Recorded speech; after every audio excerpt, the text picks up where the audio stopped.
Welcome back to night 2 of the 2020 Ottertail County Community Debates. In the last 30 minutes, we witnessed incumbent Tom Rufer and write-in candidate Mark Layton debating in the race for Fergus Falls Ward 2 City Council. Now we are joined by incumbent Brent Thompson, challenger Victoria McWANE Creek, and write-in candidate Al KREMEIER in the race for Fergus Falls City Council Ward 3. Candidates, as the rules for this debate will remain unchanged, we'll jump right in. Once again, we ask that you please be mindful of the time limits out of courtesy to your fellow candidates and the audience. With that said, our alphabetical seating means that Mr. KREMEIER, you have the floor and 3 minutes for your opening remarks. Thank you, RC. And thank you to KBRF, the Journal, and PEG Access for this venue tonight. My name is Al KREMEIER. I am running as a write-in vote for City Council in Ward 3. I've called Fergus Falls home for most of my life. I was fortunate enough to grow up in this city when the city was prosperous. We had lots of business opportunities and also supportive of progress and full of community pride. I returned to Fergus Falls in 1996 to further my career as a funeral director, also to build a small business, and to raise my children in this community in which I care about. A little bit about myself. I'm a Fergus Falls graduate of 1983. I know that sounds like a long time ago for most of you. And I'm also a graduate of the Fergus Falls Community College. I have a Bachelor of Science degree from the Mortuary Science Unit at the University of Minnesota and the Twin Cities campus. And I am a small business owner. And that business is a small granite and a bronze company. I'm a member of the Fergus Falls Noon Kiwanis and previous memberships of the Fergus Falls Planning Commission, appointed when Hal Leland was mayor, and continued up until 2019. I'm also was a past member of the Heritage Preservation Committee, past member of the Center for the Arts board member, and Fergus Falls Lions, and back in the day, JCs here in Fergus Falls back in the 80s. What I want everyone to know is my push for this community is business and industry. Support the local businesses that we have. We need to bolster them, put them up, and help whatever we can do to get this business back going in Fergus Falls. I remember when there was many years that when I was young and my brothers were young, we filled all these buildings downtown, and I want to see that again. I've talked to some of the business owners in town, and that's what they would like to see too. With that, there again, my name is Al KREMEIER. I am the 3rd Ward candidate for write-in, and I would appreciate your vote. Thank you. Thank you, sir. Ms. McWANE Creek, you have 3 minutes for your opening statements. Thank you, RC, and to our media host. It is my pleasure to be before you asking for your vote for Ward 3 City Council Representative. I believe that we need a Fergus Falls that works for each and every one of us. In fact, a Fergus Falls that works for all. I have been on this side of the county for about 11 years, working as a private citizen, but being a public servant the entire time. I believe that it is essential that we evaluate all aspects of city government in order to make sure that we are doing the best that we can, both fiscally and socially, for everyone. If we are going to have a Fergus Falls that works for all, that means that we have to make sure that folks who come through our community, who choose to live here and or just pass through, feel as though they belong here from the moment they enter. No matter whether you've been here for 7 days or your family has been here for 7 generations, Fergus Falls is a great community, and we want to make sure that it works for each one of us. My partner and I, Sean, have raised 2 children in this area. Both are on their way to being great young adults. Both are in college. I have a degree in instructional design and am working on a doctorate from Concordia University. I have been part of many regional and statewide boards, including the Women's Foundation of Minnesota and the Youth Advisory Council for Workforce Development in Rural Minnesota, SEP. I currently am employed at Minnesota State Community and Technical College and have made many great relationships within our community and intend to continue my work as a community builder and collaborator with the council, the mayor, and city employees. In order to do that, I would like to make sure that I connect with our constituents in the 3rd Ward. Even though we are in the midst of a pandemic, you can find out more about me by checking out my website, and I just invite you to visit victoriaforfergusfalls.com. Thank you. Mr. Thompson. Okay, these things are usually not that easy for me, so I've pretty much written down my opening and closing statements. I have called Fergus Falls home since meeting my wife in 2002. I've enjoyed representing you for the last 4 years, and I would be honored to continue that endeavor. I believe a councilman has a responsibility to make your voices heard. I put out a survey after I was elected 4 years ago, and I had over 500 responses. I have used the results of that survey as a basis, along with emails and calls I have received over the years, and even to this day, to guide me in my decision process. I've tried to stay true to the wishes of the majority that I represent. I entered into this position a little naive on how local government worked, with more still to learn, but the experience that I have attained in these past 4 years gives me what I need to move forward as your voice. The concerns I've heard these past few years focus mainly on road conditions, filling our vacant stores, creating an atmosphere that will retain young families and make Fergus Falls attractive for additional young families to move here. And most of all, new businesses and industry with good paying wages and benefits, all while being fiscally responsible. These are the goals I look forward to hopefully addressing, given the opportunity to represent you for the next 4 years. Thank you. Thank you, sir. And thank you, candidates. As before, we will rotate after each question. So our first question begins with Ms. McWANE Creek. The Westridge Mall on the city's west side was once a bustling retail hub for the region. Woolworths, JCPenney's, and Herberger's were but a few of the names that have come and gone. Today, the face of retail is changing, and our mall has faced hardships adapting. Of course, the building is not a property of the city, but the question remains, what role do you see big retail playing in the future of Fergus Falls? And, if it has a future, how would you entice these businesses and help to ensure their successes? If big retail doesn't have a future, in your opinion, what economic alternatives would you pursue instead? Ms. McWANE Creek, you have 2 minutes. Thank you. For me, it becomes quite clear that big retail is not going to save Fergus Falls. We will need to reevaluate how we choose to encourage and support small businesses so that they can not only begin but sustain themselves and our economy, employing our youth and our career professionals. In order to do that, we have to take a hard look at Greater Fergus Falls and the work that they do, which is excellent, and how do we support that work? How do we bring in more wraparound services for those who want to start businesses, and also encourage folks to expand the businesses that are being successful.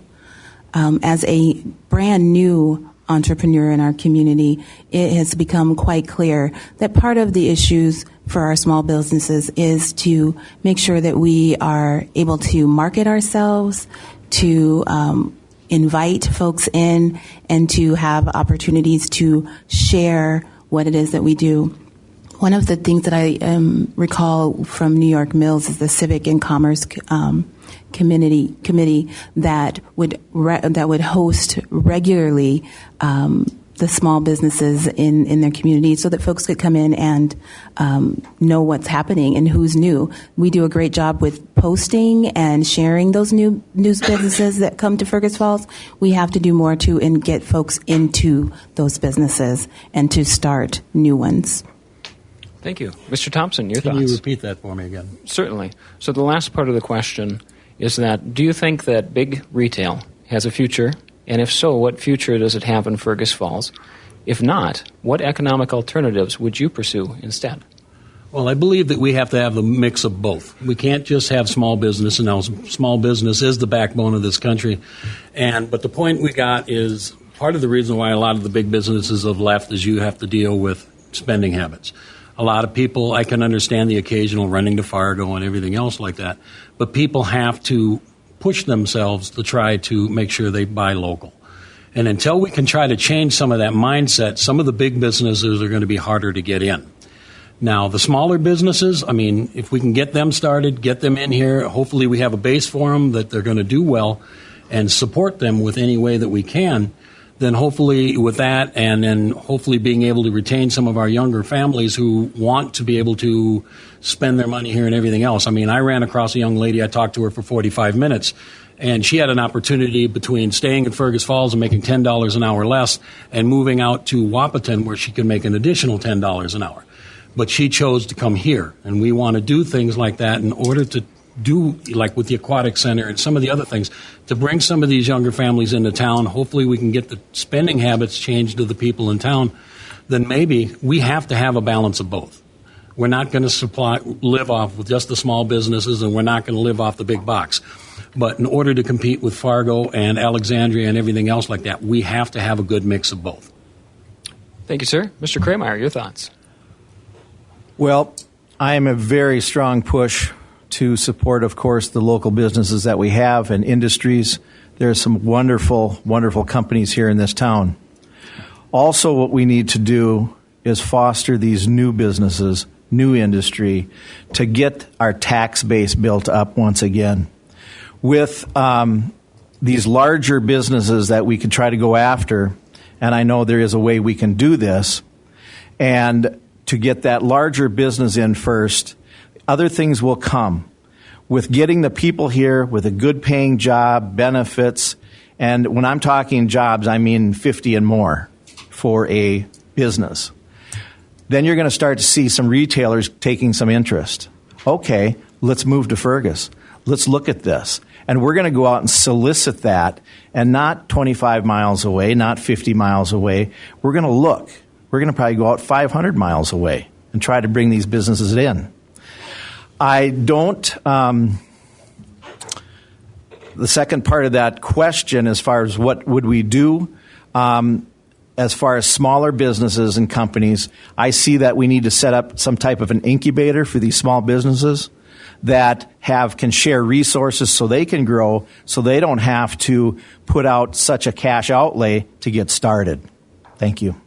Thank you. Retail may be evolving, but industry in Fergus Falls has been strong despite workforce shortages. Industry is a major component of the city's economic health, and it's perhaps most represented in Ward 3. If elected, how would you work with these companies to draw in new employees and come up with innovative solutions to support their operations and growth? Mr. Thompson, we'll start with you.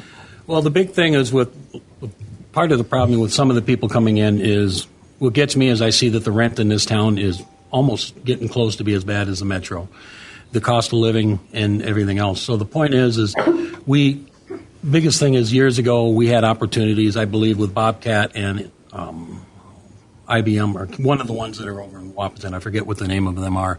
We can't afford to turn away businesses like that in the future. We need to do whatever we can to attract them here. And then the problem we're having right now is with the workforce. And we have to work with what we can in order to try to, make it a little bit more economical because they're going other places. So, I mean, as far as, housing, we need to work with that because we have a shortage on that. And, just the basic things that they're needing, because a lot of them, they're not having it here and they're going other places. And we need to get the workforce because otherwise we cannot support what the larger businesses in this town need. So I don't know if that answers it, but. Okay, fair enough. Mr. KREMEIER, your response. I'd like to hear the question one more time, please. Absolutely. RC. Thanks. So the question is about industry in Fergus Falls, and that it's been strong in the town despite some workforce shortages, but it's a major component of the city's economic health. If elected, how would you work with these industrial companies to draw in new employees and come up with innovative solutions to support their operations and growth? Well, I think we have to know what that company is going to be. Are people going to want to work there? I do not believe there's a housing shortage. I believe with business and industry, and there's a quality job, these people are going to come. They're going to be able to afford a house, a decent apartment. So I don't think that housing is an issue. I think with business and industry is pretty much the great equalizer, in my opinion. With that brings many opportunities for growth, not only for individuals, but company growth, community growth. And with that comes, once again, community pride, which I feel that we're hurting a little bit on that because in the last 4 years, we've lost a lot of businesses in this city. And I know that there's some word out that the Chamber of Commerce had. There was many new businesses, but I think that list was then removed. So I don't know how many exactly there were, but I know there was some debate on that number. But I would like to bolster the business and industry format to bring those larger companies here. Thank you. Ms. McWANE Creek, your response? One more time. Absolutely. Thank you. Industry is perhaps most represented in Ward 3. So if elected, how would you work with industrial companies to draw in new employees and come up with innovative solutions to support their operations and growth? So the phrase that keeps coming to my mind as I think about this is that there's no need to fight what is. We just need to figure out what can be. And part of our issue, I believe, in Fergus Falls does reside in affordable, high-quality housing. It also is influenced by quality childcare and by good quality, public transportation.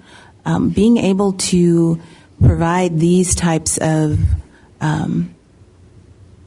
options that folks want to have and need to have in order to be part of our workforce is going to take the city looking at things a little differently than maybe we have in the past. What might we need to do in order to support families and also people who are older in life and still want to contribute to our workforce? We need to be able to work our entire lives if necessary, and not everyone in our community can do that because we don't have high quality childcare that is available to everyone, nor do we have transportation that folks can rely on publicly supported. And I think that's how I feel about that. Okay, thank you very much. Mm-hmm. This past year has presented challenges, some from without and some from within. But this country and this city are in the habit of overcoming challenges. With the exception of the COVID pandemic, no topic has captured more conversation than matters of equality, ethical treatment, and strengthening our respect for all people, regardless of background.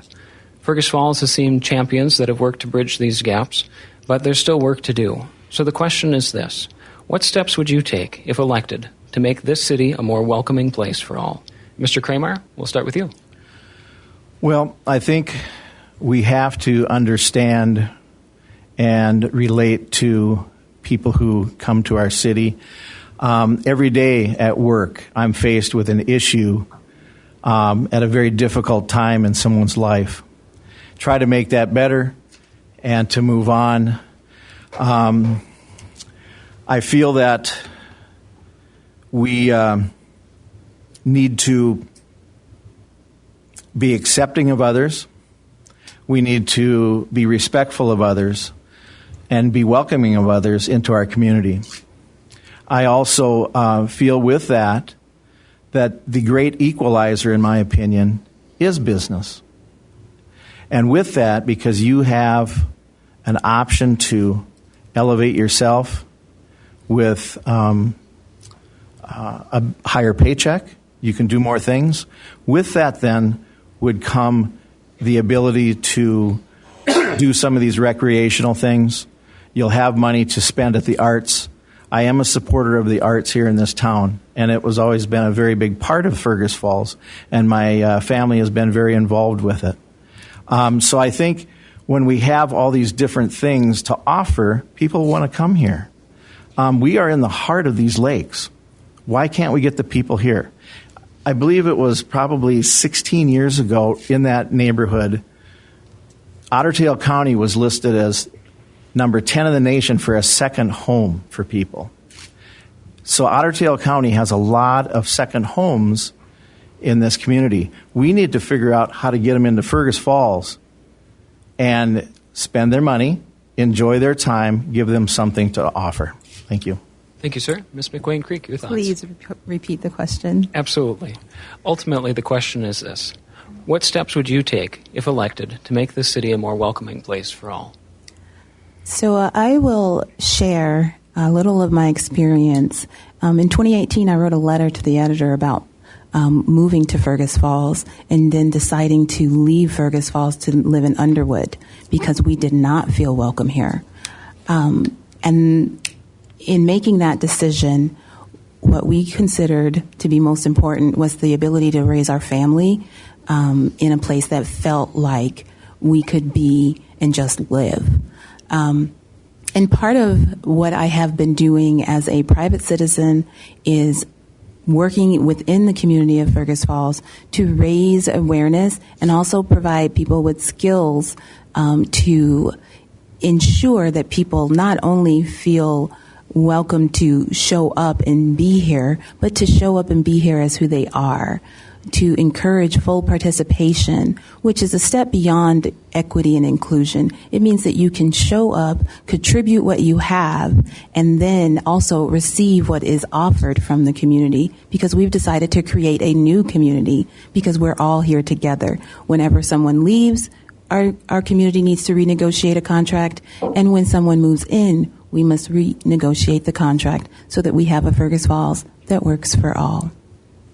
Thank you. Mr. Thompson, your thoughts? Well, this is the one I don't know exactly how to answer it. All I can do is tell you a little bit about me. I was a Navy brat, moved up and down the West Coast. Lived in San Francisco for 3 years, one of probably the most diverse cities in the country. And I went to junior high there, and I went to North Chicago High School right around the Navy base down there. And people, to me, this is all education. Okay? I mean, and there's laws out there to protect people against, the people who just don't care. All right? And I like I said, I lived in North Chicago. Half my friends were African American. I went to school with Filipinos. I went to school with Asians and everything else. To me, I don't judge you on your skin color. I judge you on the character of who you are. And you can't get everybody to think that way. And most of it has to do with ignorance. And there's very few far the people that are ignorant. And what we literally need to do is do some kind of a campaign or whatever in the city of Fergus Falls to basically put it out there, And to me, it's just as simple as that. We have to basically change people's perspective on things. You have to learn to treat other people with respect, even if you don't like them or whatever. But then when it comes to being turned away from a store, not getting a rent or whatever, there's laws in there. And I guarantee you that those laws will be enforced by our police department, because I don't feel that Kyle Bergman would allow anything such as that. So pretty much I feel education is what it's going to take. And the ones that you can educate, you're going to have to deal with them. And they're going to have to be held accountable for their actions. Thank you. May I? Absolutely. One of the things that I have done is I've reached out to Kyle Bergman, and we've had conversations about how the police department is weaponized against people of color in our community. It has occurred when we moved here in 2009, and it occurred this summer, which is what spurred me to actually file to run. Is we need to have the conversations and build our ability and our skill set to sit with the discomfort that comes with diversity. Thank you. Mr. Thompson, any other comment? No, I'm Okay. good.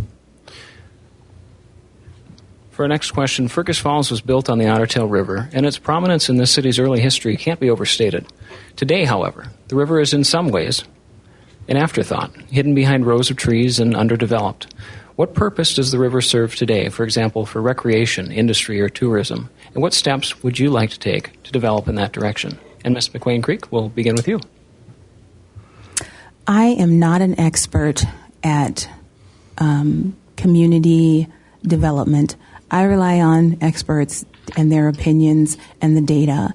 I believe that we need to have great amenities and recreation opportunities in order to attract people of all ages and stages of life to our community that are affordable and accessible. We ought not need a boat in order to enjoy the river. So whatever it is that we can do together to engage one another with activities and opportunities to enjoy the natural resources that are abundant here, which drew my family here, which I'm sure keeps your families here, is what we need to do. Thank you. Mr. Thompson? Repeat that again. Sure. The question effectively is, what would you like to see done to help develop the river as an asset to this community? Well, I think a lot of it's already been kind of set in motion. I mean, we purchased the dairy property, even though I was the one councilman who voted against it. But the point is it's set in motion. We've already got funding for trails to go along there to purchase the property. And like I said, we need to accent on it. Like you said, she may not have a boat to use, but there's nothing says that the city won't put in docks or anything else for people to go fishing or people just to go, nature watching. I think we need to invest in the river. And I think it's just something that we don't have a lot of big lakes around here like Alexandria has, and so we have to focus on our river. And wherever we can put in access for people to be able to use the river, enjoy the river, and advertise that out there, so people say, hey, we can go kayaking, we can go fishing, we can go doing all this stuff on the river, which a lot of the stuff you can't necessarily get the same enjoyment out of doing on a lake. I mean, me and my wife just got into kayaking here this last year, and we took the opportunity for our first shot to go out on the Otter Tail River. And so it's just one of these things we want to push wherever we can because we're acquiring a lot of the property along the river. So I think, with the park systems and everything else that we're looking at putting in there, it's going to end up costing us a little bit of money. But I think in the long run, when people saying, hey, we're going to go over and use the rivers in Otter Tail to go kayaking or go fishing or whatever, it's going to draw people in, and I think we need to highlight the river and put whatever access we can put into it. Mr. KREMEIER? Thank you.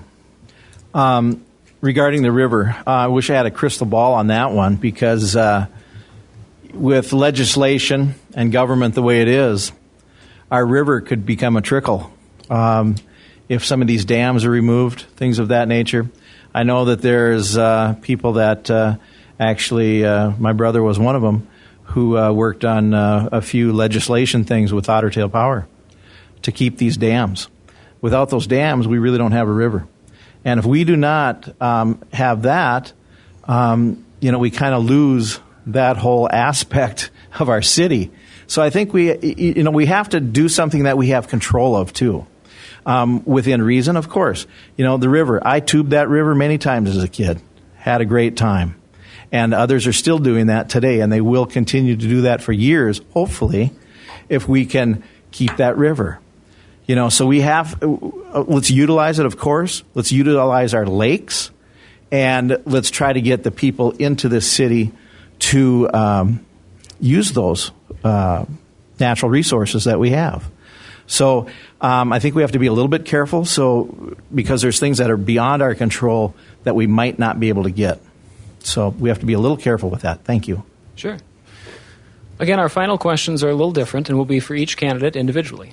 The time limits will remain the same, though there will be no option for rebuttal, and we'll reset the order of questioning. So we'll begin with Mr. KREMEIER. Mr. KREMEIER, in your campaign and your time on the Planning Commission, you've been critical of the city's use at times of economic incentives like TIF, tax increment financing.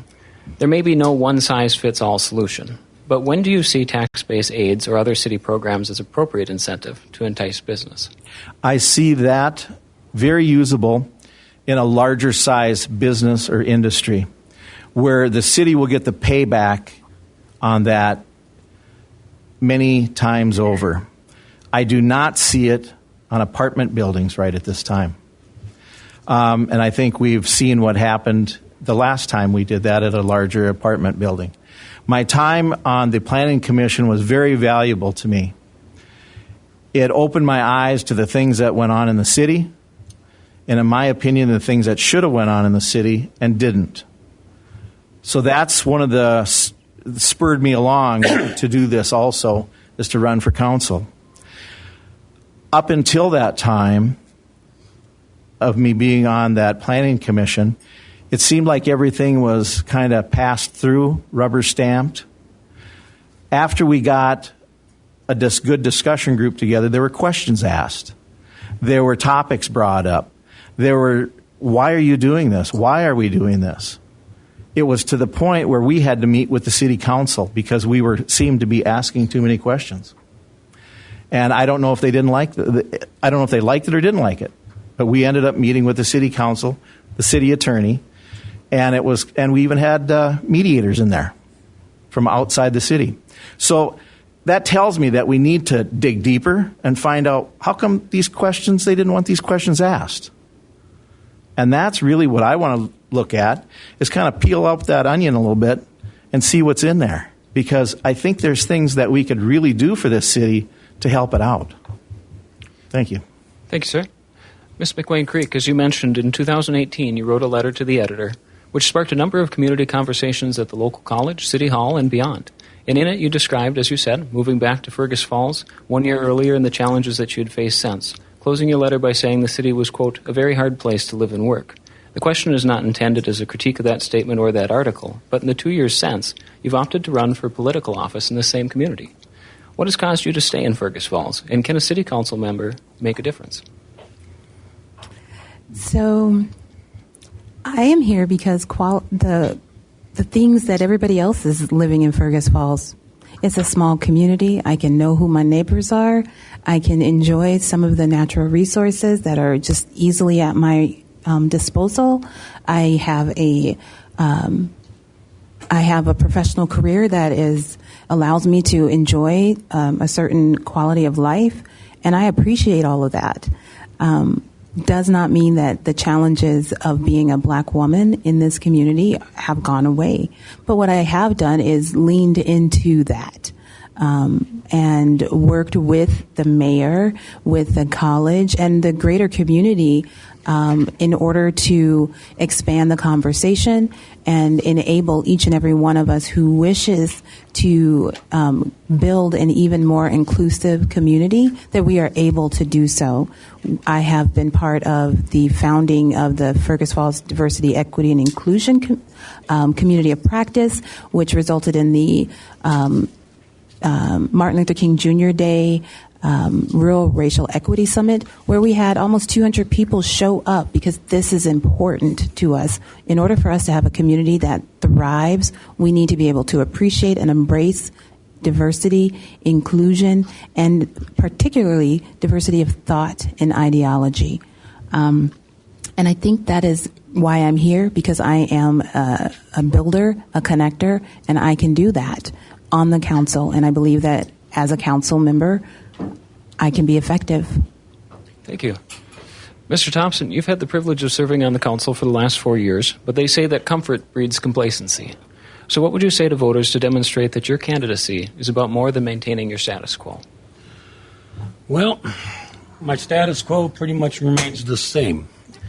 Pretty much I've always went on after the whole ice arena debacle, where everybody voted it down, and I get a lot of bitter feelings from people about that. And I pretty much run on the platform that I go with what the majority wants. And like I said, I put out a survey, and I got pretty much the figures that I want. And every once in a while, even like when we went for additional funding for the RTC to tear more of it down, I went door to door. I picked like 6, 7 streets. I went out and door to door, and I asked the questions. And I pretty much started getting the same answers. So when it comes to the big questions like this, I go out of my way to make sure that the people out there know that I'm representing them and that they're not just saying, no, we want this, and then another person goes ahead and does this. You know, there's been a lot of things said about the council where they do what they want to do and everything else, and it's like sometimes you have to go a certain way. And this is the reason why I've put out there that I listen to what the people in my ward have to say, and I let the chips fall where they may. You know, that's what I'm here to do. I'm here to represent them, and there's no use voting me into an office if I'm not going to represent what you have to say. And I think that's the thing that I went with 4 years ago, and I think it's been pretty positive this year. So whatever works, I stay with it. Thank you, sir, and thank you, candidates. You'll now have 3 minutes each for closing statements, and following our order, Ms. McWANE Creek will go first. You have 3 minutes. I want to, again, thank you, RC, for moderating and the media partners for hosting this event so that our constituents and our community can know who we are and what we stand for and what our dreams and hopes are for the Fergus Falls community. For me, it is quite simple. I want to make a difference. I believe that I can make a difference, and I believe that I have already made a difference. I've shown up. I continue to show up on behalf of not just myself, but of others. I do choose to listen closely so that I can understand folks, especially when it is difficult and I don't necessarily agree with what they are saying.